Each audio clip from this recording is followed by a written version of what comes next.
এই দেখুন বন্ধুরা, আজকে কি এনেছি, গাজর। ইচ্ছা তো করছে গাজরের হালুয়া খেতে। মাকে গিয়ে বলে দেখি গাজরের হালুয়া বানিয়ে দেয় কি। এই দেখো কি এনেছি, এই দেখো গাজর এনেছি। আজকে একটু গাজরের হালুয়া বানিয়ে দাও না, খুব খেতে ইচ্ছা করছে।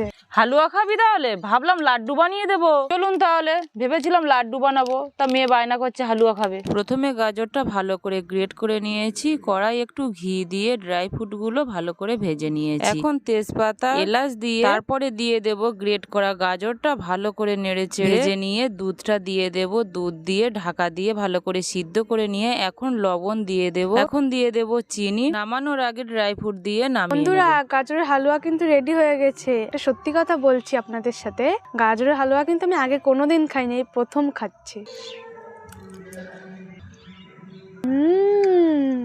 খুব সুন্দর হয়েছে।